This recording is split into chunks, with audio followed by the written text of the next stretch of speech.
কোনো অনুমতি তো লাগবে না, কোনো বাধাও নেই। যদি কেউ কিছু করে শুধু আমারে জানাবেন। এ বাংলাদেশে যে মহারথী হোক করে আমি দেখব। এখনো এরকম বাধা পড়েনি। সত্যি বাধা যদি পড়ে ওরা একেবারে জীবন শেষ করে ফেলবে। আমি চাচ্ছি যে এই 15.5 বছর যেভাবে বাধা দিত ওইভাবে বাধা দিক। আসেন তো এখন মাইক কেড়ে নেন তো, নেন। বহুবার এই কুমিল্লায় এসেছি, সেই কুষ্টিয়া থেকে। আপনি আমাকে এই জেলায় ঢুকতে দেননি। কোথায় কুষ্টিয়া, কোথায় কুমিল্লা? 12-13 ঘন্টা সময় লাগে আসতে। তখন তো পদ্মা সেতু ছিল না।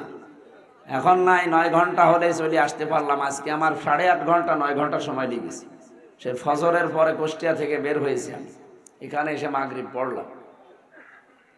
সেই সময় তো আরো কষ্ট করে আসতাম, 12-13 ঘন্টা লাগতো। আপনি কি করলেন? দাউদকান্দি ব্রিজ পার হওয়ার আগে জিবরাইল আপনার খবর দিয়ে দেয়, বলে হুজুর যেন আর না ঢোকে। আজকে আসেন তো কোন মহারথী আপনি আসেন। যারা সবচাইতে বেশি বাধা দিত আপনাদের পাশের থানা লাকসাম এবং লালমাই। এক মাল মন্ত্রী ছিল না, কামাল? মালের এক ভাই ছিল, এও এক আল্লাহর ওলি। এটা বোঝার মতো, উপলব্ধি করার মতো যোগ্যতা আপনার থাকা লাগবে।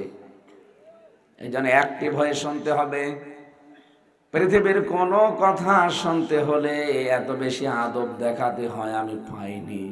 ফাস্তামিউ লাহু ওয়া আনসিতু। 1 নম্বরে শুধু যদি শোনার কথা বলতেন তাহলে সামিয়া দিতেন।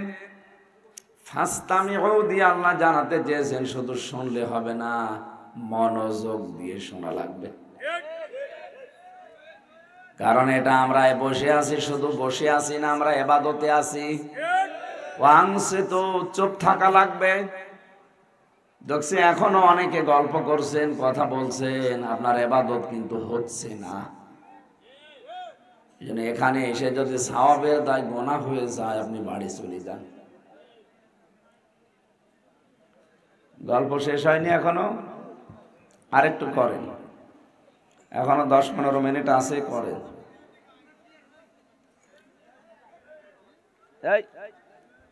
এত জোরে না, একটু আস্তে আস্তে করেন।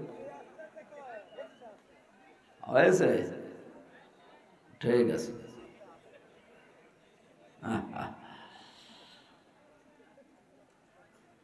এবার আসেন, আমরা যারা বলতে এসেছি আমাদের দায়িত্ব কি? আল্লাহ রাব্বুল আলামিন বলেন, কিতাবুন উনজিলা ইলাইকা ফালা ইয়াকুম ফি সাদরিকা হারাজুম মিনহু লিতুনযিরা বিহি ওয়া যিকরা লিল মুমিনিন। হে নবী, কোরআনে কারীম আমি আপনাকে দিলাম, এটা শুধু চুমা খাবেন আর মাথার উপরে রেখে দেবেন? হ্যাঁ? আরে ভাই, আপনারা তো খ্রিস্টান ইহুদি না, যে জবাব দিতে পারেন না।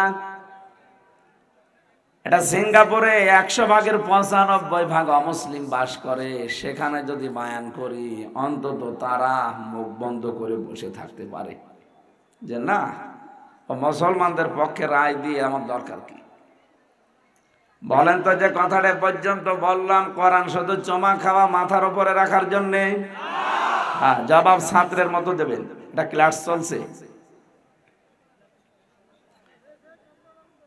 ফালা ইয়াকুম ফি সাদরিকা, এটা দিয়ে যখন মানুষদেরকে সতর্ক করবেন, ওই সময় আপনার অন্তরের ভেতরে যেন কোনো সংকীর্ণতা কাজ না করে। এখানে হারাজনের ব্যাখ্যা আছে 2টা। 1 নম্বরে, হে নবী যখন কোরআনের তাফসীর করবেন, অনেক মানুষ এমন আপনার সামনে থাকবে, এই মানুষগুলো কোরআনের কথা না বোঝার কারণে রাগ করতে পারে। এরকম মানুষ নেই দেশে? 2 নম্বরে, আপনি কোরআন থেকে যখন ব্যাখ্যা বিশ্লেষণ করবেন, এ দুনিয়াতে বহু মানুষ এমন আছে তারা ইবাদত বন্দেগী বানিয়ে বানিয়ে করত।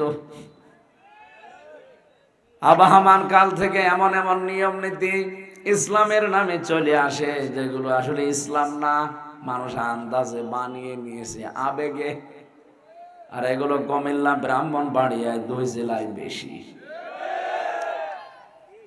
এখানে আলেমও বেশি, জালেমও বেশি।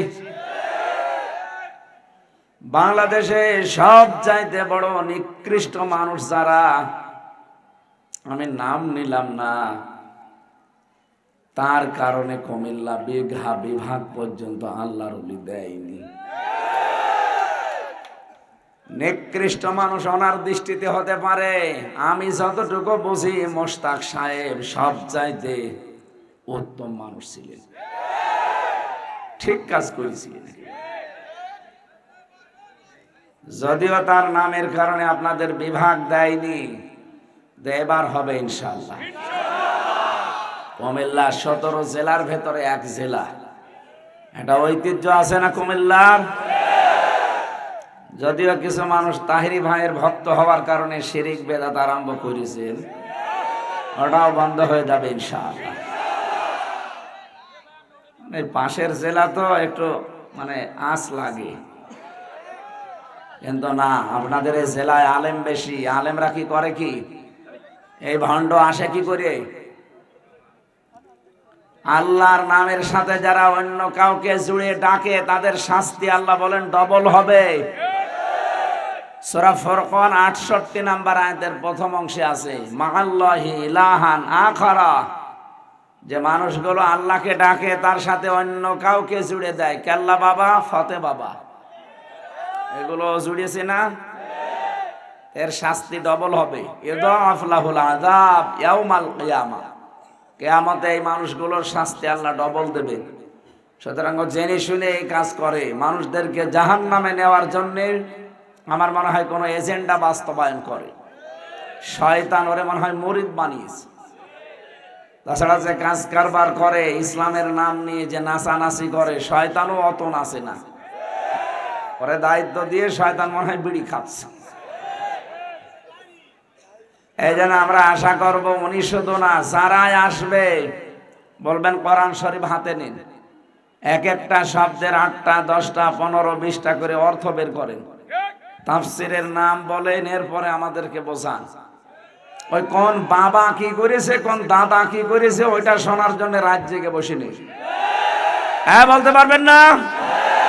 কারা পারবেন দেখে? লিল্লাহে তাকবীর।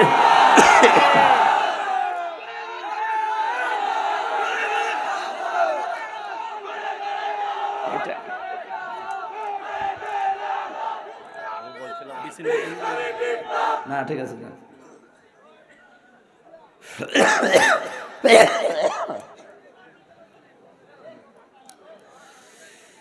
আয়াতের প্রথম অংশ থেকে একটা শিক্ষা এখন আমরা নিতে পারি, আল্লাহ বাদে যারা অন্য কাউকে ডাকে, সে যদি কাবা শরীফের ইমামও হয়, আমরা তার সাথে ডাকবো না। কথা বলেন না কেন? আল্লাহর নামের সাথে যারা অন্য কোন নাম জুড়ে দেয়, এমনকি যদি রাসূলুল্লাহর নামও জোড়ে না, জায়েজ নেই। কারণ ইয়া রাসূলুল্লাহ, ইয়া রাসূলুল্লাহ এ জিকির আছে, জিকির হবে শুধুমাত্র আল্লাহর নামে, আর দরুদ পড়তে হবে রাসূলুল্লাহর নামে। 3টা বছর আমি ছেলে ফাঁসির ওই কন্ডেম সেলের ভেতরে ছিলাম। মাঝে মাঝে যে মামুন, সোহেল চৌধুরী হত্যা মামলার একজন আসামি ছিল না, মামুন, 25 বছর লোকটা জেলে আছে, বের হয়েছে। উনি দেখতাম তাহাজ্জুদের সময়, রাত 2টা 2:30টার সময় আমরা উঠি নামাজ পড়ার জন্যে, আর উনি ওঠে জিকির করার জন্যে। তাও জিকির তো জাত মতো করলে হয়, এত জোরে জোরে পড়া, বিল্ডিং একেবারে মনে হয় কাঁপিয়ে ফেলে। ইয়া রাসূলুল্লাহ, ইয়া রাসূলুল্লাহ, কি গো নামাজের কিরাত ভুল হয়ে যাচ্ছে, কি জিকির করে ছাতা।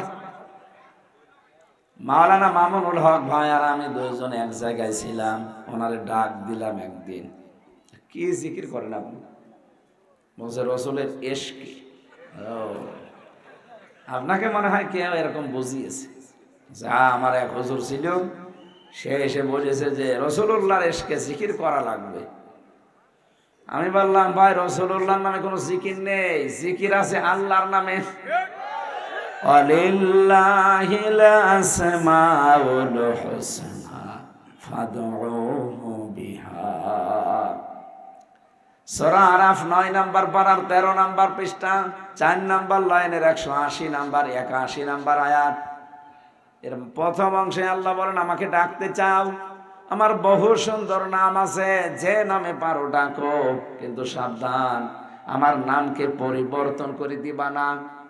আপনি কেল্লা বাবা কোথায় পেয়েছেন বলে?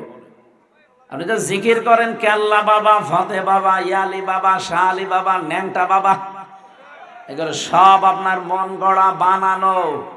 আর ইসলাম যারা তৈরি করে বানায় ওদের পিটানো দরকার। এগুলো এই জমিনে সবচাইতে বড় আল্লাহর দুশমন। আমান আযলামু মিম্মান ইফতারা আলাল্লাহি কাযিবান আও কাযযাবা বিল হাক্কি লাম্মা জাআ আলাইসা ফি জাহান্নামা মাসওয়াল লিল কাফিরিন। সূরা আনকাবুতের ভেতরে আল্লাহ বলেন পৃথিবীতে বড় জালেম দেখতে চাও? আমান আযলাম ইসমে তাফসীল, এটা সুপারলেটিভ ডিগ্রি, এর চাইতে বড় কোনো কঠিন শব্দ আরবিতে নেই। আল্লাহ বলেন ছোটখাটো কোন জালেমের পরিচয় আমি দেইনি। এ দুনিয়ায় সবচাইতে বড় জালেম আমি আল্লাহর দৃষ্টিতে ওইটা যে লোকটা আল্লাহ সম্পর্কে জ্ঞান অর্জন না করে আন্দাজে এক কথা আল্লাহর নামে চালিয়ে দেয়, অথচ তার কাছে কিন্তু আসল জ্ঞান চলে এসেছে। এরকম মানুষ দেশে নেই? এই জন্য আবাহমান কাল থেকে যারা বানানো ইবাদতে অভ্যস্ত, বাপ দাদা যা করেছে আমিও তাই করবো, এটা কাফেরদের উক্তি। চার জায়গায় কোরআনে আয়াতটা আছে, ওয়াইদা কিলা লাহুম তাআলাউ ইলা মা আনজালাল্লাহু ওয়া ইলার রাসূলি ক্বালু হাসবুনা মা ওয়াজাদনা আলাইহি আবাআনা। সূরা মায়েদা 7 নম্বর পারা 4 নম্বর পৃষ্ঠার প্রথম নম্বর লাইনের 104 নম্বর আয়াতের প্রথম অংশে আছে। এটা তাফসীরে ফি জিলালিল কোরআন থেকে বলছি। রব্বুল আলামিন বলেন ওয়া মানে এবং ইদা মানে যখন, ইলা মানে বলা হয়, তাআল মানে আসো, ইলা মানে দিকে, মা মানে যা, আনজালাল্লাহ মানে আমি আল্লাহ নাজিল করেছি।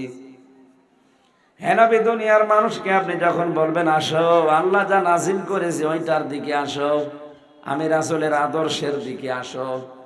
ক্বালু হাসবুনা, বহু বচন দুইটাই। আল্লাহ বলেন অনেক মানুষ আপনার সামনে আপনার কথা যারা শুনবে তাদের ভেতরে অধিকাংশ মানুষ এই কথা বলবে, হাসবুনা ওয়াজাদনা, আমাদের জন্য যথেষ্ট যা আমরা পেয়েছি, আলাইহি আবাআনা, আমাদের পূর্বপুরুষ বাপ দাদা মুরব্বী পীর সাহেব এদের কাছে আমরা যা পেয়েছি এইটাই আমাদের যথেষ্ট, আপনারটা লাগবে না। এরকম কথা বাংলাদেশে এখন কেউ বলে না। আমরা কোরআনের আয়াত পারা পৃষ্ঠা লাইন রুকু সূরার নাম তাফসীরের নাম পর্যন্ত বলে দেই, এরপরেও বলে যে না আমার বাবা বলেছে। তোর বাবাই বড় হয়ে গেল।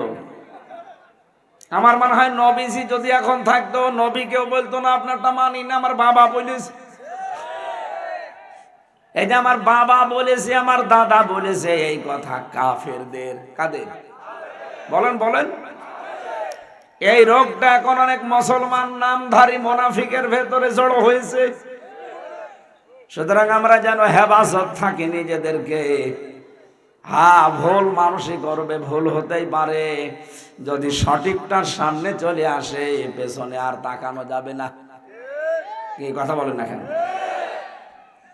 আল্লাহ আমি সহ যারা এসেছি কোরআনে কারিমের বর্ণিত নির্দেশিত বিধানগুলো যেন পঙ্খানো মানতে পারি, বলেন আমিন। বানানো ইবাদত যারা করে, নিয়ম নীতি যারা বানিয়েছে, কোরআনের তাফসীর করলে ওইগুলো টিকবে না। কারণ তাফসীর মানে খুলে ফেলা। তাফসীর মানে কি? খুলে ফেলা, উলঙ্গ করা। ঢাকনা দিয়ে ঢাকা আছে, ঢাকনা তুলে ফেলা। এখন আমি আজকে এই ভাইয়ের বাড়িতে গেলাম, সকালবেলা ডাক দিলাম, সালাম দিয়ে দেখে একটা বাচ্চা বেরিয়ে এসেছে। এত সুন্দর ফুটফুটে বাচ্চা, আঙ্কেল বলে আমারে ডাক দিল। আমি যদি এখন নাম জিজ্ঞাসা করি ধাঁধায় পড়ে যাব, কারণ এখন অনেকের নাম ছেলে আর মেয়ের নাম সমান সমান। এই যে মাহিয়া, মাহি মহিলা না, আমার মাহি বি চৌধুরী পুরুষ মানুষ না। আপনি বুঝবেন কি করে তো ছেলে না মেয়ে? ওটা বোঝার জন্য একটা উপায় আছে। ও প্যান্ট বা পায়জামা যা পরে আছে ওইটা খুলে ফেলা লাগবে। ঠিক কথা বলছেন এখানে? ওটা খুললে আপনি বুঝবেন যে এটা আম্মু না আব্বু। ওই যে তো আবরণ দিয়ে ঢাকা আছে। এই সমাজে যারা শিরক, বেদাত, কুফরি, জুলুম এগুলোর আবরণ দিয়ে নিজেদেরকে ঢেকে রেখেছে, কোরআনে কারিমের সঠিক কথা তুলে ধরলে ওদের ওই আবরণ খুলে পড়ে যাবে। জাতি বুঝতে পারবে এটা জাতির সর্বনাশকারী। এই জন্য তারা রাগ করতে পারে। হয়তো তারা আপনাকে নিয়েও এসেছিল তাদের কথাগুলো বলার জন্যে। এতো তাফসীর করলে তাদের কথা তো আপনি বলতে পারবেন না, কারণ কোরআন তো আর আপনার বাবার না। কথা বলেন না কেন? কোরআন যে ধাঁচে বলতে চাই ওই ধাঁচে আপনাকে বলা লাগবে। যদি ওই 15.5 বছরে ওই ধাঁচে আমাদেরকে বলতে দেয়নি, যারা একটু বলেছে তারা গুম হয়ে গেছে, খুন হয়ে গেছে, অনেকে জেলখানায় অন্ধপ্রকোষ্ঠে পড়ে আছে 10-12 বছর। আর কোরআনের পাখি তো বিদায় করে দিল। কিছুদিন আগে যে আগস্টের 5 তারিখের কয়েকদিন পরে গোয়েন্দা বিভাগের সর্বোচ্চ যিনি দায়িত্বে আছেন আমার একদিন কল দিয়েছে হোয়াটসঅ্যাপে। বলছে আমি অমুক বলছি, হুজুর কোরআনের কথা এতদিন বলতে পারেননি, যেইভাবে যেই ফোর্সে 56,000 বর্গ মাইলে বলা দরকার ওইভাবে বলবেন। কেউ যদি বাধা দেয়, অনুমতির নাম বলে শুধু আমারে বলবেন, ও ঠ্যাং ভেঙে ফেলবো। বললাম স্যার আপনি ছিলেন কোথায়? বলছে আমি নতুন দায়িত্ব পেয়েছি। এইরকম মানুষই আমরা চাই। কথা বলেন না কেন? 2টা কথা বলেছিল যে কমিটিকে বলবেন তারা যেন রাতের বেলা অনুষ্ঠান করলে পর্যাপ্ত আলো এবং মেয়েদের যে জায়গাগুলো এই জায়গাটা যেন সিক্রেট রাখে, কারণ এখানে অনেকের আনাগোনা হয়। এই জায়গাটা ওদের প্রসাব পায়খানাও যেন আলাদা করে দেওয়া হয়, যেন কষ্ট না হয়। আর আলোর ব্যবস্থা রাখবেন পর্যাপ্ত, যেন কোনো ঝামেলায় পড়ে কেউ না যায়। এই 2টা করবেন। বাকি কোরআনের কথা বলতে এদেশে কোনো অনুমতি তো লাগবে না, কোনো বাধাও নেই।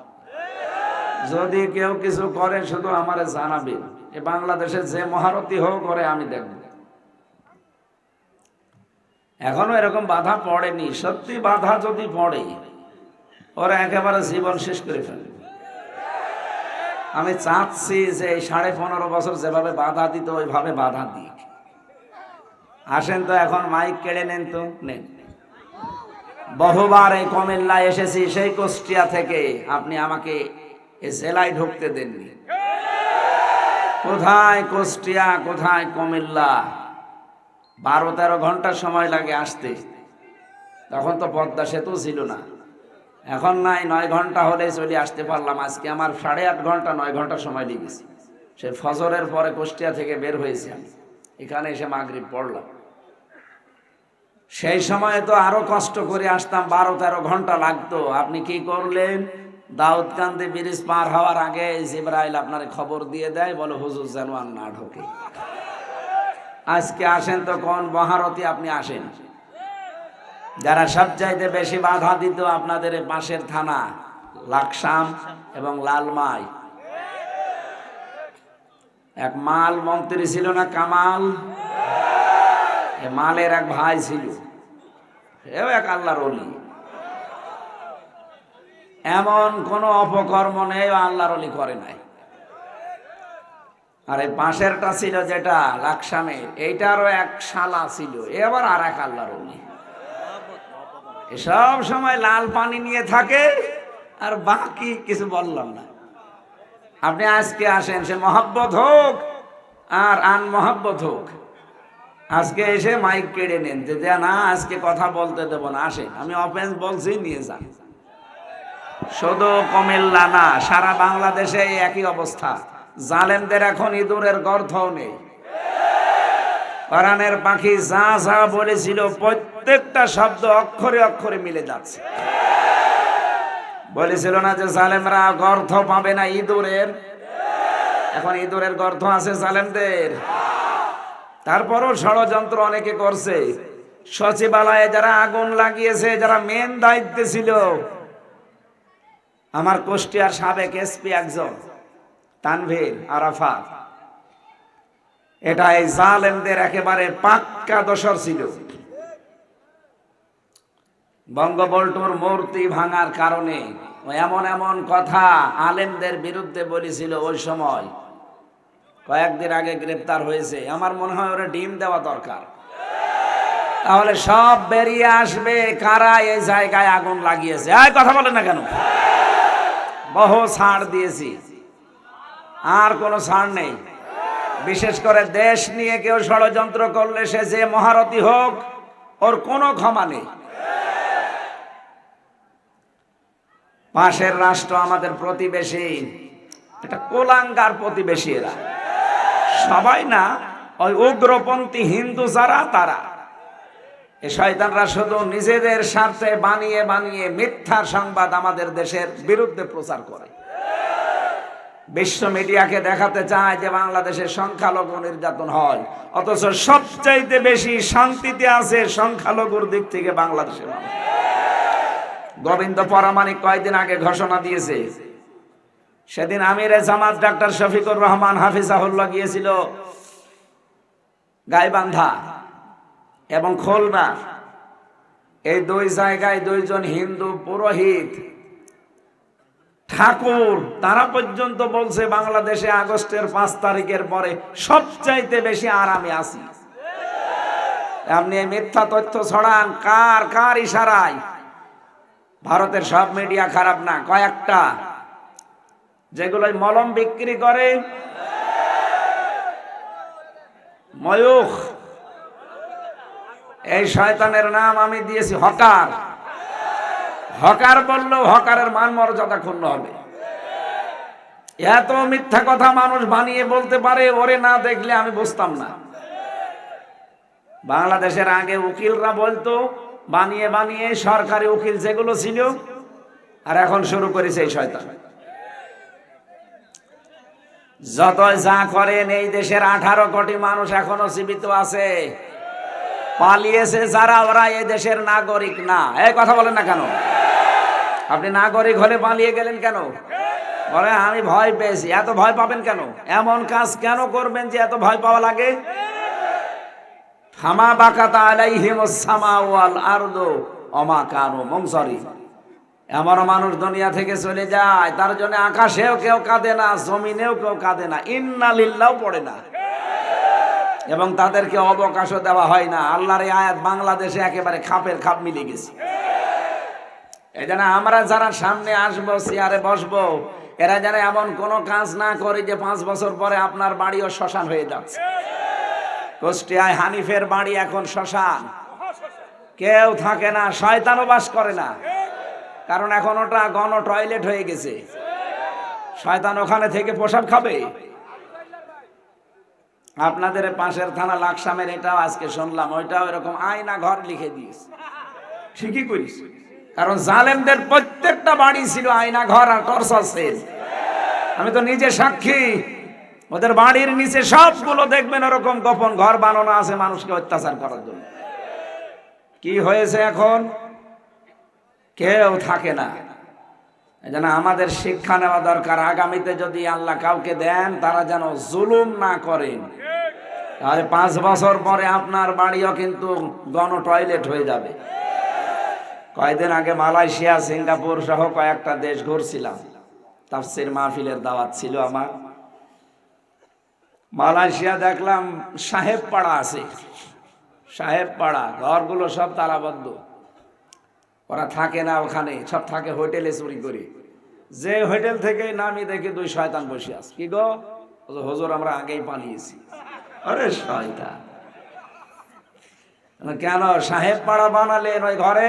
ঘর তালা মারা, ওই ঘরে যে মার খাবো? এই দেশে বাঙালি নেই, পিটিয়ে আমার একেবারে জুতা দিয়ে সোজা করে ফেলবে। এই জন্য খুব চুরি করে আসি। এই যে নিচে চা খেতে নেমেছি, কেউ জানে না, জানে না যে আমি জেনে ফেললাম। এখন কিন্তু বলে দেব, হুজুর আপনার কাছে দোয়া চাই। কিসের দোয়া শয়তান? তোর জন্য আমার দোয়া বের হবে। তোর জন্য 3টা বছর আমি জেলের অন্ধপ্রকোষ্ঠে কাটিয়েছি, যোগাযোগ বিচ্ছিন্ন হয়ে। প্রধান অতিথি কে ছিল জানো? উনি জেলে গেছে, হয়তো 7 দিন পরে ওনাদেরকে সরকারি ভাবে কথা বলার সুযোগ দিয়েছে। আর আলেমদের সাথে যা করেছে জালেমরা, আমি যে 3 বছর ছিলাম যোগাযোগ পর্যন্ত করতে দেয়নি। সরকারি মোবাইল কি আমি জানতাম না, ওনাদের 15 দিন পরে দিয়েছে। তাহলে তো অন্তত পেয়েছে 10 মিনিট। আর আমার 3টা বছরে ছেলে মেয়ে স্ত্রী পুত্র মা বাবা বেঁচে আছে কিনা, আমার দাদা আছে মরে গেছে আমি জানি না। 15 দিন পরে কারারক্ষী এসে বলছে আপনার কে যেন মরে গেছে। কোর্টে গেলাম, কোর্টে যাওয়ার পরে শুনলাম দাদা মরে গেছে 15 দিন আগে। কত মানুষকে খুন গুম, মিথ্যা মামলা, মিথ্যা সাক্ষী দিয়ে ওই ঘরের ভেতর থেকে ষড়যন্ত্র হতো। এই কথা বলছে না কেন? আমার কুষ্টিয়ার হানিফ আর হানিফের ভাই আতা, ওদের বাড়ির পায়খানার ইট পর্যন্ত, প্যান পর্যন্ত খুলে নিয়ে চলে গেছে। কত রাগ বলেন তো একটা মানুষের উপরে? পায়খানা করবে মানুষ, সে প্যানও রাখে নাই, শয়তানের কোনো চিহ্নই রাখবো না। আর আমার মনে হয় ওদেরকে যদি মানুষ পেত, তো এক একজন এক এক ঠ্যাং ধরতো, কেউ কিছু না পেলে ছোট ঠ্যাং ধরত, যে শয়তান ধরে আজকে পেয়েছি।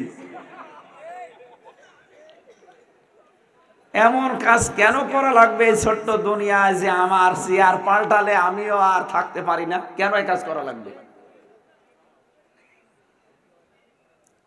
আমার ভাইরা, আমি যেটা বোঝাতে চাচ্ছি, আবহমান কাল থেকে